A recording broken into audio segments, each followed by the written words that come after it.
What's up everyone, Jason from Jeep. Today we're going to be replacing the front shocks on the 96 Cherokee XJ, my Jeep. It is single digits out today. Normally a day I wouldn't want to work in the garage because I don't have a heater out here and it's just downright cold. But I quit smoking yesterday. I got this nicotine gum and I'm feeling very edgy, and I figured I better tear this thing apart for a little while because I'm real close to going up to the store and buying a pack of cigarettes. So, gonna work on it instead to make it impossible to drive anywhere. And, yeah, need to do the front shocks anyways. So, here we go. I got these. These are Monroe something. I got them real cheap on rockauto.com. I find that I get some pretty good deals from them, but you have to watch out for the shipping. Sometimes once you add the shipping in, your good deal doesn't wind up so good. But with these, I got them real cheap, and it was only just a few bucks to get them shipped here. And overall, I saved, I don't know, 10-15 bucks over buying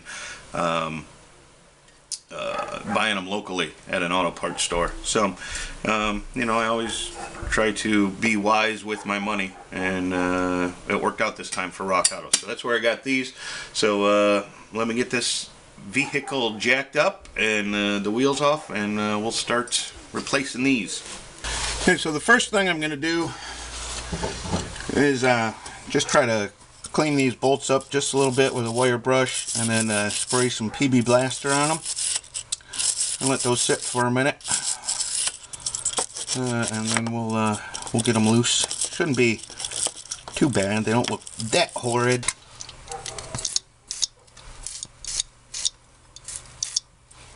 I'm working on the driver's side, and I found that turning the front wheels all the way to the right got the brake caliper kind of out of the way and allowed me to get in there with the breaker bar, and an extension helped a lot to get it above the brake caliper, but it did take a breaker bar to get both of these free, and lots of PB Blaster, but they are moving, so should be able to go in there with a regular socket now, or ratchet, and get them off.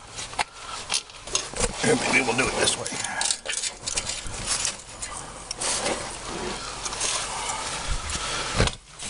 Let me move you out of the way.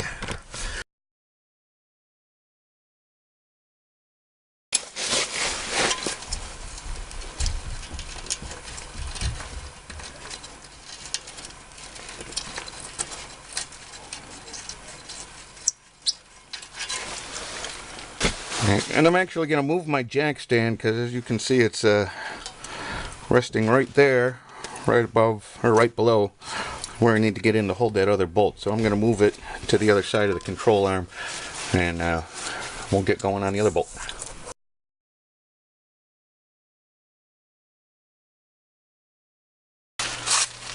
Now, let's go up to the top. This is where a ratcheting wrench would come in really handy. I don't happen to own one. This is the bottom bolts were 13mm. These are 14mm up here,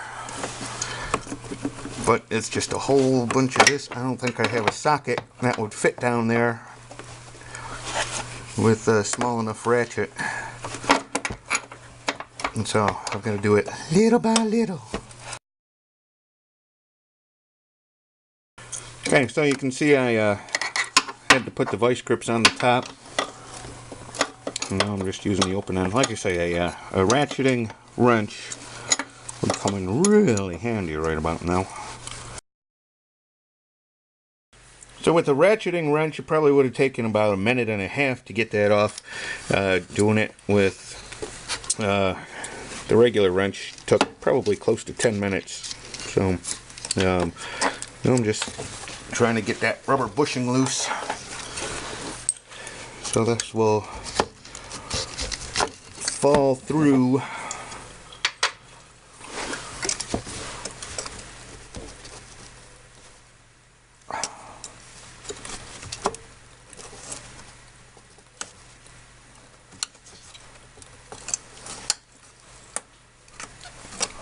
go.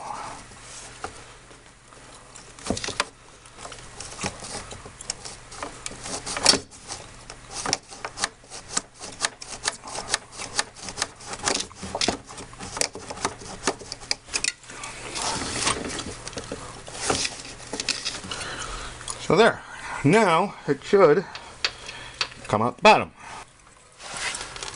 Okay, so I'm just taking a big screwdriver and prying it out of the bottom.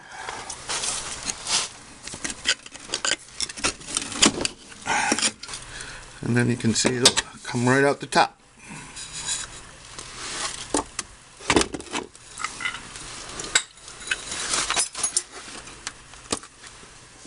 And so I don't know if all shocks come like this. I've never replaced shocks before, but this one has a little band on here. I'm assuming it's to keep it from extending under its natural pressure. So I'm going to cut it and let's see what happens. Nothing! And then for the front shocks, you get a little kit with all new bushings and things.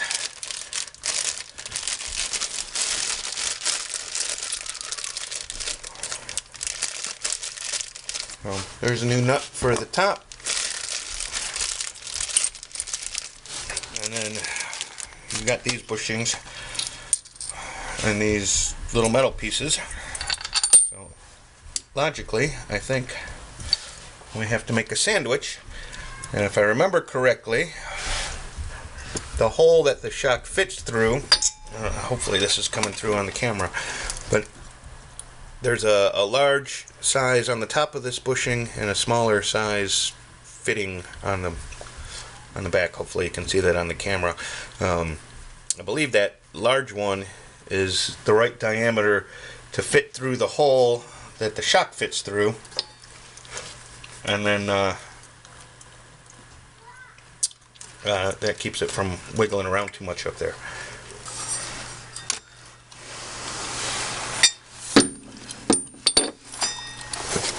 So it did extend after I cut that thing a little bit, so I'm gonna have to use some muscle. Oh gosh, and fit that in there. Again, this one has the big side and then the small side. So we'll put the big side down to fit through that hole, and then the metal washer part.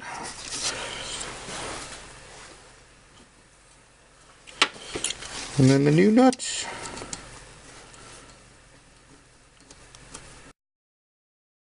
So before I tighten this one up all the way, I'm going to go get the bottom ones in so that as I tighten it, it doesn't pull it up out of that hole there.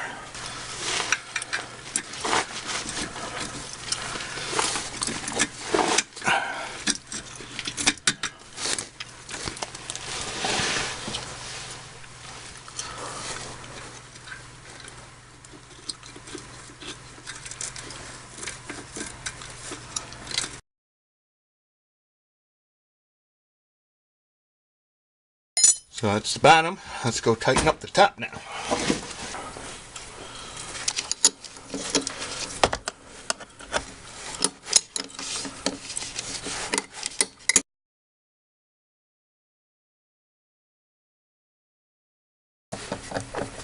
This is getting pretty firm, so we may call it good right about here. A couple more turns.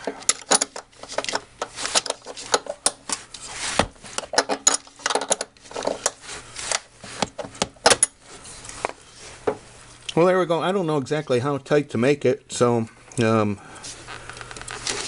just went until that bushing was compressed quite a bit. I mean, I'm under here shaking it, and it's not moving at all, not even a little bit. So it's in there, and I can always tighten it up more if I drive it around and you know, hear it, feel it clunking around in there. So I'm gonna go do the passenger side. So I thought I'd go over what some of the problems are I'm running into on the passenger side. First thing is the shock comes out right over here, but this overflow coolant thing makes it real hard to get a wrench in there. Even if I had the ratcheting wrench, it probably would be a real pain in the butt. The other thing that I ran into on this Jeep is someone used a different size bolt on the shock over here. The one on the driver's side was a 14 millimeter. This one was 9/16 or something. It went from metric to American Standard on this side. And then I also snapped off a bolt on the bottom. So had to run up to the hardware store and get some. If you're curious, it's an 8 millimeter 1.25 thread pitch, and I can't remember how long it was, 30 millimeters long, I believe. So I picked up some of those. But to get this overflow coolant thing off, it's just 2 bolts, one right there, one right there. I think they're 10 millimeter. And once you get those out, it comes right out of the way and gives you lots of room to work down there. So those were just some of the problems I ran into on this side. So I'm going to finish getting it back together, and then we'll wrap it up here. So I took it out for a test drive, and it is amazing to me how much new shocks improve your ride. I mean, I just did the fronts today, and it already feels 100 times better than it did. And I didn't think these things were so bad, but hey, live and learn. So there you go. Not a hard job. If I had had the right tools and I didn't break a bolt, I probably could have been done with the whole thing, both sides, maybe an hour and a half tops, because I had to run to the hardware store and I had to sit there without that ratcheting wrench. Took me a little longer. Took me a couple hours, maybe 2.5 hours total with the run to the store. But all in all, pretty easy job, and it really improved the ride of the Jeep. Please subscribe if you want to see more fix-it videos from a guy who learns how to fix his vehicles watching YouTube videos. That's what this is. You may not learn a lot from me, but hopefully it's inspiring you to pick up a wrench and a ratchet and try to fix your cars yourself, because if I can do it, anybody can do it. I know almost nothing about working on vehicles, but we got this one done today. So thanks for watching. Please subscribe. Check us out on the web, heapofjeep.com, or on Facebook, Heap of Jeep, and we'll talk to you next time.